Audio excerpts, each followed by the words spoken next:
back to 73, the first player to invoke his 10-5 rights was Ron Santo. The Hall of Famer did not want to be traded to the Angels, stayed with the Cubs. In 99, a lot of people don't know this, the Mets tried to get Ken Griffey Jr. Do you remember that?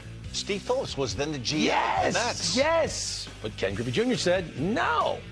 Justin Upton in 2013, I vividly remember him going, no, I'm not going to I don't want to go to that ballpark and hit. I like it there in Arizona. Right. I want to go to that big ballpark. He stayed with the Diamondbacks. Brandon Phillips, the Reds tried to move him to a couple teams, 3 teams, the Yankees, the Diamondbacks, and the Nationals. He said no. He said no. I want to stay where I'm at. The Gold Glove second baseman did.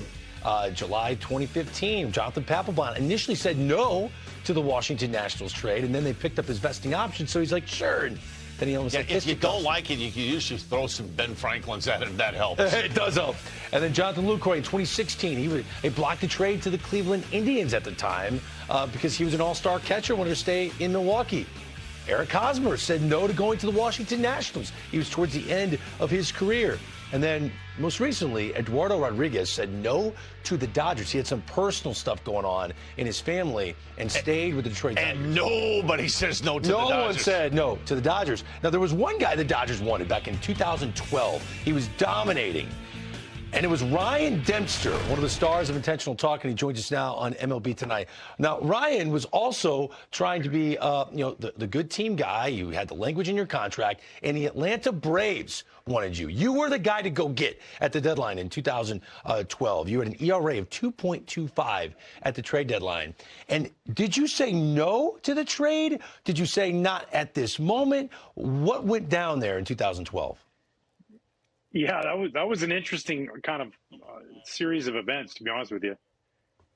I went and played golf at, starting pitchers. We have our day off after a start or whatever, our days in between. And I went and played Oakmont and came back and I got a phone call, from the front office saying that there was a potential trade with the Atlanta Braves and would I be willing to go? And I just said, hey, man, I'm exhausted. That's a lot to think. Just give me a second to just recoup and take a nap. I woke up from a nap, Greg, and I had – I don't know how many messages that I'd been traded to the Braves. And I'm like, I didn't say anything to anybody. And at that moment, I just said, no, like, you're not going to take something and just run with it and everybody else makes your decision for you. So very few guys get 10-5 rights. Very few guys get no trade clauses. And those are something that players should be allowed to, treat however they want to treat and do whatever's best for them in that situation. And hopefully that's going to a team that wants you, obviously. But yeah, a crazy day for sure. So I'm sure you feel the pain of someone like Nolan Arenado. I love the questions on the screen right now. Are players unfairly criticized when they invoke their no trade clause by baseball fans all over the country?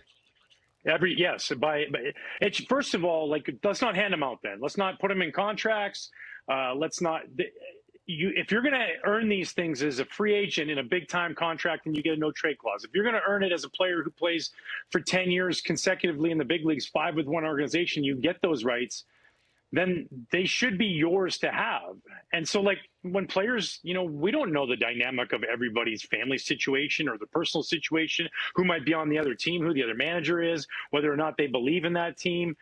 They're making a commitment. And when you have those kind of rights, especially a guy who might be in the middle of that contract, that's essentially like being a free agent in a way. You should be able to say where you want to go. And there's some questions I have before I waive this no trade clause, by the way, that I already did when I went to St. Louis. I already waived it once, and now you want me to do it again. At some point, I have the hammer. Very few guys, you know this, Dan. How many people get the hammer? And when you get to use the hammer, that's yours, and nobody can take it away from you. Not us, not in the media, not in the print. That's a player's hard-earned right that they got. And so it shouldn't even come out that there was a trade. It should be the first question you ask them. So I love this. So when the media gets a hold, first and foremost, why do they know? How in the world would they know that you chose not to go to Atlanta? And I have to assume that gets leaked out. They have sources within the organization. And then the court of public opinion sort of bullies someone like you. And that kind of forces, at least maybe the front office's hope, forces you to go, all right, fine, I'll waive my no trade clause. Is that sort of how this game's played? I would agree. I would say that's how the game's being played. Let's just be real, right? That's what's happening is you put a little bit of pressure. And now maybe there's other places now that open up because that pressure happens. See, the trickle-down effect to this is now he says no to the Astros or supposedly or whatever the deal was. Maybe it was just an inquiry. We don't know, right? And so now he says no to that. Now another team comes, and it's if you say no to that again, it's like, well, you're being selfish. It's like, well, hold on here. I've given you a list of the teams, and I'm sorry that handcuffs you as an organization, and you feel like you don't have leverage against the other team that you're trading with. But unfortunately, that was the deal we partnered into, right? Like, that's the agreement we made. So you can't start leaking stuff out. Like I always said, like the best way that should ever happen is that the player should say yes before you even explore any teams anywhere. And ultimately, it should never be talked about until that player says, yes, I'm willing to do that. Then go ahead, because he's giving up a lot. And I know people will say maybe he's not, but it's giving up a lot, man. He's got a family there, and you're rooted in that city, and you want to be there. I didn't want to leave the Chicago Cubs.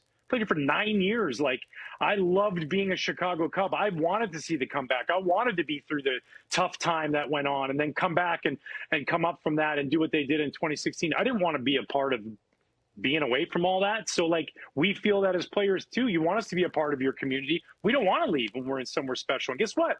St. Louis is a pretty special place. So if you're going to make me leave from this place, then I want it to be somewhere that I really want to go. Ryan, this is why we wanted you on the show. You lived it. You can hear it through the passion and how you tell this story. And to hear it from a player's perspective, I think is so vitally important. Awesome. Ryan Dempster, thank you so much, man. Appreciate it.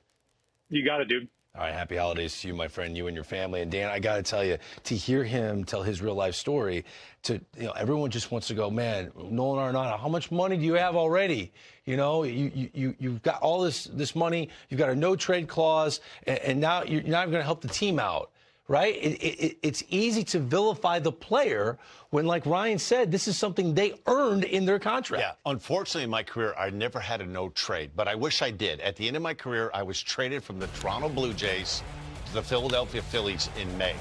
And there was the entire spring training speculation. I was on my way to New York, to the Yankees, the Red Sox, and potentially one of the National League teams. So met with our general manager at the time, J.P. Ricciardi. You're not going anywhere. Don't worry about it. All of a sudden, I get called into the office, Sunday day game. I get traded to the Philadelphia Phillies. I was in shock, right? I looked at the standings, and I saw the Phillies were last in the AL East. And I'm like, now coming off of a really good year in 2001 where they thought they were going to be a big part of it. I get traded there, and I'm like, I just got traded to a last-place team.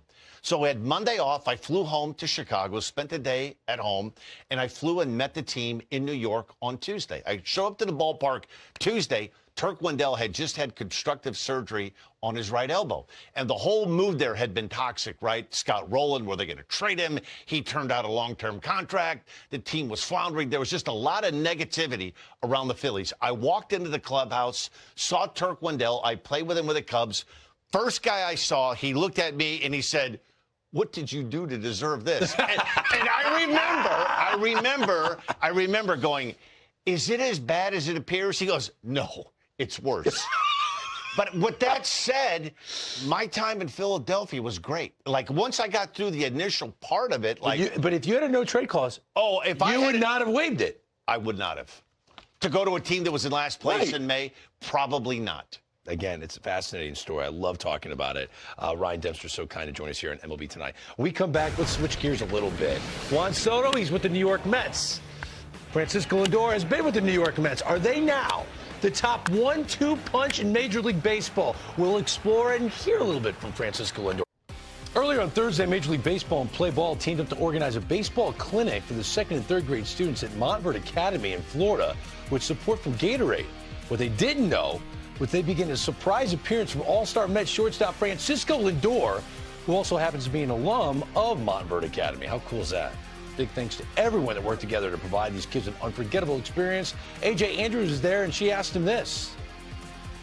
He's a fun guy, number one. So and he's an electric player. So that's going to add to the vibes as well, But also his professionalism, how he works, how he prepares, how he's ready to compete day in and day out. I think that's going to go well with the organization, with the culture that we've been trying to grow and we're trying to establish. The job that Steve, Alex, Stearns, and the whole front office and Mendoza are trying to do, with is just build this culture and create an atmosphere where the fans come and have fun, the players have fun, the families enjoy the game, but we're gonna go out there and give everything we got. I think a guy like Juan Soto is gonna help a lot. Francisco Lindor talking about his new teammate, Juan Soto. The New York Mets with their additions headlined by the big outfielder. Frankie Montas is going to help. Clay Holmes in the rotation. That's interesting. But I'm wondering, Francisco Lindor and Juan Soto, back-to-back, Lindor leading off, Soto batting second. Is that the best 1-2 punch in baseball right now? I mean, just think about what Francisco Lindor meant to the Mets. MVP candidate, 33-homer shortstop, terrific defender, grinding out IBs to get on base in the playoffs. And then Juan Soto hitting, Dan, that's pretty good. I mean, think about this. If Shohei Ohtani didn't exist, Juan Soto would, in my opinion, would have won the NL MVP. Off to a slow start in the month of April. These two guys. So you mean Francisco Lindor would have won the MVP? Yeah. He would have won the MVP in the National League. These two guys back to back, I mean, that's going to be some middle part of that batting order. All right, let's explore this. I want to give you a couple 1-2 combos, and we'll just kind of examine each one at the end. We'll decide who's the best. Let's go to Houston. I'm sure we got Nolan Arenado watching because they still have good players. Altuve and Yordan Alvarez, as good as it gets at their positions. They are. Altuve's hit since he came up to the big leagues. You know, small guy in stature, but man, he swings a big stick. Best bad ball hitter in the game of baseball right now. He's a miniature version of Vlad Guerrero Sr. You've got the big fella, Yordan, in my opinion. I know we talk about Ohtani as being the best hitter, but Greg, there's a short list of guys. If I came out of retirement, I would want no part of that guy right now. Yeah, he's amazing. Oh, the Philadelphia Phillies have a pretty good 1-2 punch. Trey Turner, who I think is going to have an even bigger year than he had last year. I think 30-30 is on the horizon for Trey Turner. And, of course, Bryce Harper. Bryce Harper, in my opinion, he's going to reestablish himself as one of the favorites for the NL MVP. The only thing I don't like about Trey Turner, his game, there's a little swing and miss. There's a little bit too much chase for me for him to be a consistent hitter to hit for power, but it's a great duo. I like incentive. If you're looking for a 1-2 punch that's got a ton of incentive, Bo Bichette and Vladimir Guerrero Jr. Don't look at those Bo numbers on the left side of your screen. They're both in walk years. They're going to be balling out. Yeah, I know you're not on social media. If you were, though, this would be hashtag danger lurking. Yes. This is the sleeping giant duo in baseball right now. Bo Bichette is one of the better players in the American League. He's going to reestablish himself this year. Supposedly, Vlad's turned down a big extension with the Blue Jays. He's going to be angry. They're going to be good. Aaron Judge has to be angry that Juan Soto left. But wait a minute. He's got a new partner in crime. Where do you put Judge and Cody Bellinger as a top 1-2? Near the top of the list. I'm not going to say they're the best. This guy, to me, I know we got, hey, who's the best player in baseball? Give me Aaron Judge till the cows come home. That's how I think he's the face of baseball. Cody Bellinger, he's going to be somewhere between the guy he was in 2023 and last year. Lethal tandem. Bellinger's going to hit a lot of bombs in that ballpark. Did you forget Shohei Ohtani still plays? No. He's the best player in baseball. He's the face of baseball. Shohei Ohtani, he's the man. And Mookie Betts, that's a pretty good 1-2 punch, Dan. Is it the best? No, this is the best in the game right now. And it's hard to argue what both can do. And the best part about this, I know you're excited to get a chance to see Ohtani on the mound again in 2025. Mookie Betts might be the complete baseball player in the game right now. Hit, run, average, steal bags. One of your big things is, can you get a money bag? He can get Mookie Betts can steal a money bag. He affects games with his glove. He did it in the World Series against the Rangers, throwing people out. He is a terrific player. Doesn't get enough credit, probably because that roster's so star-studded. They're the best right now. Yeah, it's Ohtani, Betts, and who's on the on-deck circle? What's that guy's name? The hits behind. Freddie Freeman! Oh, right. Yeah. Oh, man. You love him. What an offseason he had. Right? Oh, he's still smiling. I think he goes to bed every night still seeing that ball go over the fence grand slam. But you know what? There are guys on the other side of that coin. Well, Freddie enjoyed 2024. There are players that can't wait for 2025. And I rank those guys. It's a Greg's list. 今回の会話を通じて、野球というスポーツがいかに多くの人々を魅了し、感動を生み出してきたかを改めて感じることができました。特にフランシスコ・リンドールとフアンソとアーロン・ジャッジとコーディ・ベリンジャー、そして大谷翔平とムーキー・ベッツなど、スター選手たちのプレーや彼らの絆がどれだけ野球ファンに夢と希望を与えているかが非常に印象的でした。彼らの卓越したプレーはもちろん、選手同士が共に目標を共有し、全力でチームの勝利を目指す姿勢は、私たちフファンにとって永遠のインスピレーションとなります。選手たちが直面する困難や挑戦、そしてそれを乗り越える姿勢には、ただのオーリーや成績を超えた深い意味が込められています。例えば、移籍やトレードをめぐる選手の決断は、彼らの人生そのものに影響を与える重要なものであり、それがチーム全体にどれほどの変化をもたらすかは計り知れません。しかし、最終的に選手たちはチームとファンの期待に応え、限界を超えたパフォーマンスを見せてくれます。その瞬間こそが、野球の本当の魔法が輝く時です。そして、2024年シーズンに目を向ければ、今年もまた多くのドラマが展開されることは間違いありません。どのチームが次のスターコンビを生み出すのか、どの試合が今季最高の名勝負となるのか、ファンとしてこれらを予想し、期待するのもまた野球観戦の醍醐味です。皆さんはどの選手やチームを応援していますか？どの瞬間があなたの心に刻まれていますか？ぜひコメント欄で教えてください。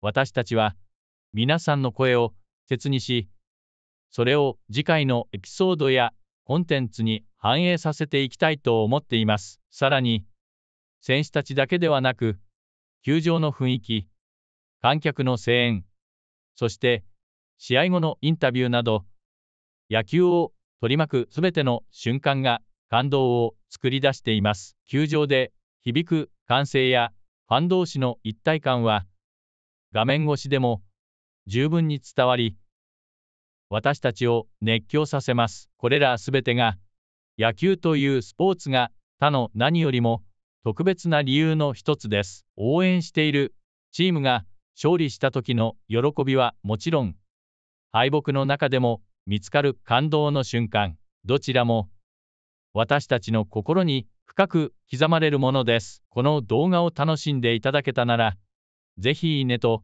チャンネル登録をお願いいたします。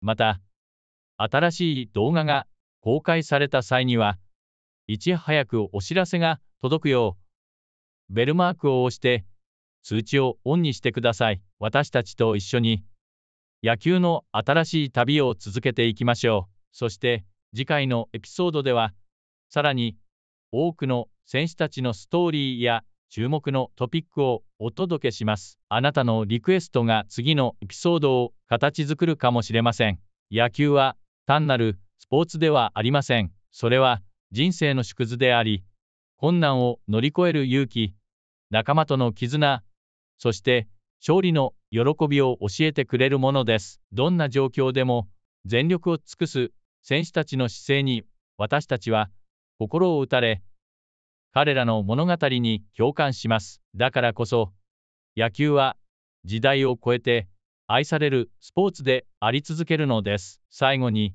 すべての野球ファンに感謝を申し上げます。あなたたちの応援があってこそ、選手たちはさらなる高みを目指し続けることができるのです。そして、私たちもまた、その熱意を共有し、次の感動の瞬間を楽しみにしています。それでは、次回の動画でお会いしましょう。野球の魔法は、これからも続きます。